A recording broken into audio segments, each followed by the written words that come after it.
Joynagar is a small village in West Bengal and has decided to send the centre a strong message. Locals here have long complained about the government's failure to implement its rural housing scheme.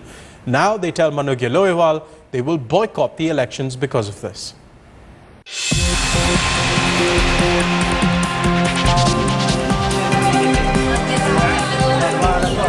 This is the village of Joynagar that refuses to vote this time. The issue? No government support for their housing. এবার কি vote দেবে না দাদা? না। কেন? কেন vote দেবে না কেন কাকা? না। কেন দেবো তোর ভোট করে দিয়ে আমরা আমাদের বাঁধ ছেড়ে কানি করে দিয়েছে। ঘর ভেঙে কি অবস্থায় কবর তো কাটালুম আমি। তারপর এখন তো তৃণমূল সরকার এখনো দেয় নাই। আমাদের কার কোন পার্টি দিতে হবে না। আমরা বলছি এবার যে পার্টি আমাদের বাড়ি এসে ঢুকবে তাদের ব্যবস্থা আমরা ভালোভাবে করে দেবো। As per the Indira Awas Yojana, the BPL population was entitled to housing schemes directed by the government, where financial assistance worth 70,000 rupees in the plain areas and 75,000 in the rugged areas were ensured for the construction of houses, and sole responsibility lay entirely with the beneficiary. Under the left regime, they had received their first installment to begin the work process. However, it was only after the TMC came to power that they have begun facing trouble receiving their next share. আজকে TMC উঠেছে বলে আসিবিকে সব নিবে গেছে এই টাকাগুলো আটকাচ্ছে কেন sir এই আমাদের হাফা ঘর সব পড়ে আছে স্যার দেখুন দেখুন তাহলে কিভাবে পার্টি করছেন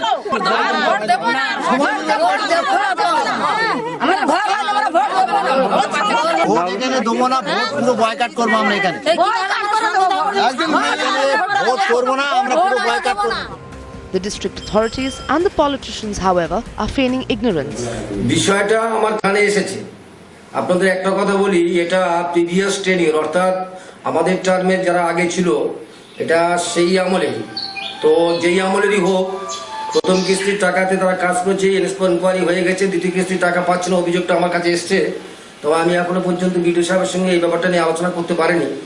তো এই সমস্যাটা নিয়ে বিডিও সাহেবের সঙ্গে আলোচনা করে আপনাকে বলতে পারবো ডিটেলস যে কেন তারা বাকি কিস্তির টাকাটা পাচ্ছে না এবং ঘরটা কমপ্লিট করতে পারছে না, জেনে আমি বলবো। এবং এই বিষয়ে প্র্যাকটিক্যালি এই মুহূর্তে অবধি কিছু জানা নেই আমাদের কাছে। তবে যদি কোনো স্পেসিফিক কমপ্লেন আসে, এখনও পর্যন্ত আমার কাছে কোনো কমপ্লেন জমা পড়েনি যে আইওআইয়ের দ্বিতীয় কিস্তির টাকা পায়নি।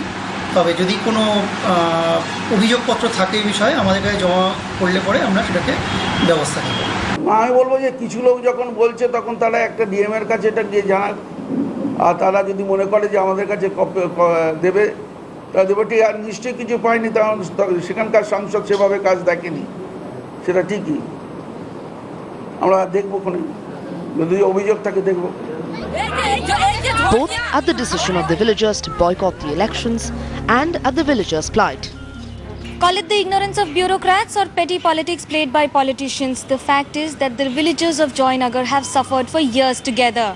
By announcement of vote boycott this time, they only ensuring that their dissent is heard.